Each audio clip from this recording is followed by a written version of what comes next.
for me, it was just always very simple. I just move. I decided I wanted to move, and I moved. And people in the UK, particularly, would make a big song and dance. And, oh my God, you're moving to Dubai! It's crazy. You're not gonna like it. You're gonna be so unhappy.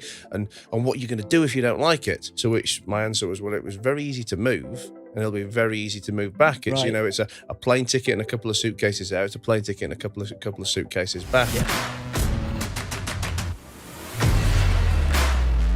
I've always looked at Dubai, move my limited company out there and be based there. Dubai is one of those. I remember you came on my first. It was your first time, wasn't it? It was. It was your first time and my first time. We went wasn't it? in December 2020. Yeah, and then again in 2021, February. Do you remember we took quad bikes in the desert, and I was wearing a pink dress? Yeah. Yes. Yeah, and there was that, wasn't it, the Greek restaurant where we were just smashing plates over each other's heads. And do you remember? I mean, it's obviously not as exciting as trying to skip a country with no passport like you were doing on your journeys. But do you remember we went with the girls to try and get into Abu Dhabi for the Grand Prix? And we couldn't get in tried to because stay we didn't have low on the vaccinations. radar, and we got kicked out. we were refused entry. Oh man, good times. We went to Namos, didn't we? Ended up in Namos smoking a shisha instead.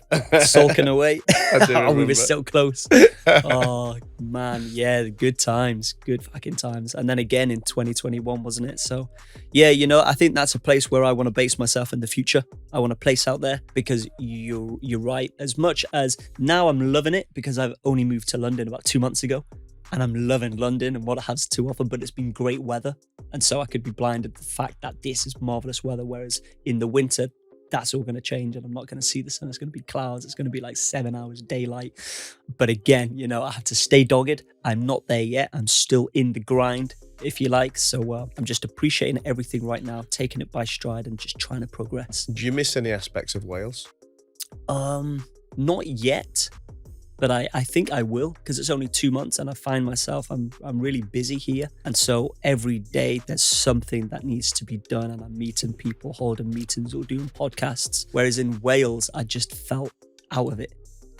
There's no one coming in from Dubai to Wales. There's no one no good meetings, no good brands. My production team, if they needed me, I would need to take a trip from Wales and they'd need to cover that, and I'd need to stay in a hotel and all of that. So now that I'm here in London, everything's on my doorstep. Like this morning I walked here, it was 15 minutes from my place. I noticed on Insta, yeah. You got here a lot quicker than me. My train going to King's Cross at 9:30. It took me 50 minutes to get here. Wow, yeah, crazy. I mean, have you got any advice to anyone thinking about moving to somewhere else? Because I talk about this with Dubai a lot, and I know when I first moved there, for me there was no real decision. I'd kind of gone on that holiday where you and I had gone together. I'd gone for 8 days. There was a lockdown in the UK, and for me it was very easy for 8 days to become 14, to become a month that just went on, because I didn't really feel any desire or attachment to come back to England. Yeah. But when I talk about the move, for me it was just always very simple. I just move. I decided I wanted to move, and I moved. And people in the UK, particularly, would make a big song and dance. And, oh my God, you're moving to Dubai! It's crazy. You're not gonna like it. You're gonna be so unhappy.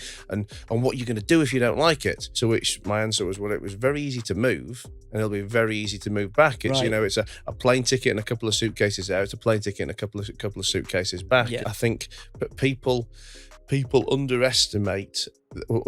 They overestimate the difficulty involved in making a move, and they underestimate the impact that making that move will have on them. Whether that is career prospects for someone like you. I mean, obviously, finding production companies, finding sponsors, etc. in Wales, not going to be easy. Nope. But we always, I guess, naturally gravitate to where we're born, because that's where our family are. That's where our friends are. In the same way that growth comes from any learning, any education, any failings that we do along the way. I think people completely underestimate the importance of moving to somewhere else. And that's listen, I'm not here to sing the virtues of Dubai, for example, or you not to do it for London, because we've all got something that is more relevant to what we want to do, whether it's seeking a bigger career, whether it's seeking a better level of education, whether it's even seeking relationships, so that you don't have to marry the bird down the street that you've known your entire life because there's only 3 fit birds in the local town. That move and that growth is so important, but it's such a fear factor for so many people. I mean, obviously you've done it now. Was it complicated? No, it seemed complicated at the beginning. It seemed overwhelming, but again, I just focused on one step at a time, with everything, breaking the goals down. And you're right, I think as humans, we just thrive on development. And the only way to develop yourself is through experience, right?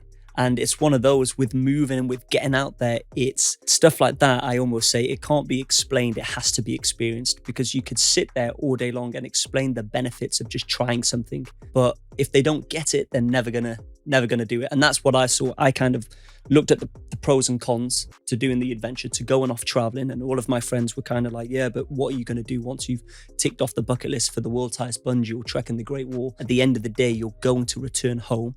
We would have secured our degrees, a master's degree.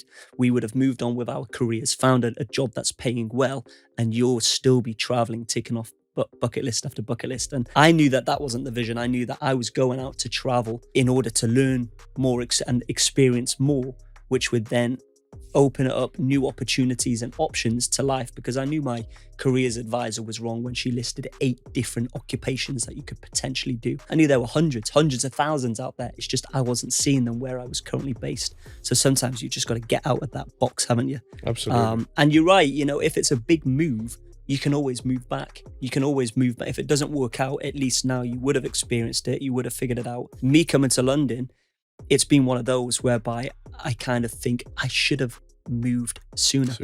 Yeah.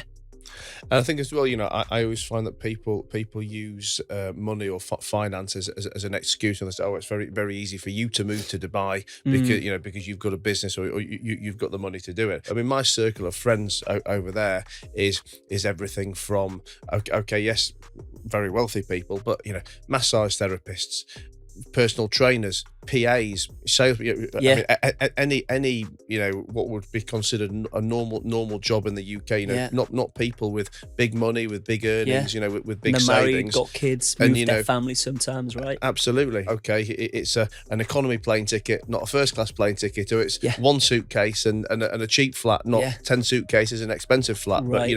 But within reason, your only limiting factor on this is your fear and your mindset, not your finances and your ties. Yeah, 100%. And I think it's that lack of understanding, right? I think when someone doesn't really know where to start, it's just easy not to start. Whereas if you look at locations, if you find the relevant contacts, if you can speak to someone who's done it before, then you put the picture together and you find out, oh, hang on, it's more achievable than I'm anticipating here. But I think people like to scare themselves. And I know that all too well with the sort of Mongolia trip. Everyone was saying that's impossible. It can't be done. People have tried, people have failed, people have almost died. And it was a case of, but that's them. As long as I do it properly and manage it correctly and do it on my own terms, my own timeline, then maybe it's doable.